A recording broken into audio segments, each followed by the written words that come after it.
কোন দেশকে কি বলা হয় আপনি কি বলতে পারবেন? ইয়েস।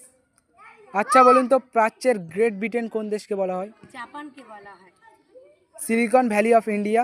ব্যাঙ্গালোরকে। গোলাপ পোপের শহর? Vatican city. সমুদ্রের বধূ? সমুদ্রের বধূ জাপানকে। নিষিদ্ধ দেশ? তিব্বতকে নিষিদ্ধ দেশ বলা হয়। চীনের দুঃখ? হোয়াং হো কে বলা হয় চীনের দুঃখ। ভূমিকম্পের দান? মিশর। নীল নদের দান? নীল নদের দান হলো মিশরকে নীল নদের দান বলা হয়। ভূস্বর্গ? কাশ্মীরকে ভূস্বর্গ বলা হয়। পৃথিবীর ছাদ? পামির মালভূমিকে পৃথিবীর ছাদ বলা হয়। পিরামিডের দেশ? মিশরকে পিরামিডের দেশ বলা হয়। প্রাচীরের দেশ?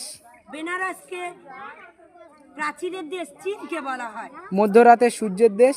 নরওয়ের হামারফেস্ট বন্দরকে। অন্ধকারাচ্ছন্ন মহাদেশ? আফ্রিকাকে অন্ধকারাচ্ছন্ন মহাদেশ বলা হয়, কারণ আফ্রিকায় যে সমস্ত গাছের পাতা আছে এতই বড় যে সূর্যের আলো কিছুতেই মাটিতে প্রবেশ করতে পারে না, তাই আফ্রিকাকে অন্ধকারাচ্ছন্ন মহাদেশ বলা হয়। নিশীথ সূর্যের দেশ? তিব্বতকে। সূর্য উদয়ের দেশ? জাপান। চিরশান্তির দেশ? রোমকে চিরশান্তির দেশ বলা হয়। মুক্তার দেশ? কিউবাকে মুক্তার দেশ বলা হয়। মন্দিরের দেশ? বেনারসকে মন্দিরের দেশ বলা হয়। হাজার দ্বীপের দেশ? ফিনল্যান্ডকে হাজার দ্বীপের দেশ বলা হয়। আপনার জন্য সর্বশেষ প্রশ্ন, বজ্রপাতের দেশ কোন দেশকে বলা হয়? ভুটানকে বজ্রপাতের দেশ বলা হয়।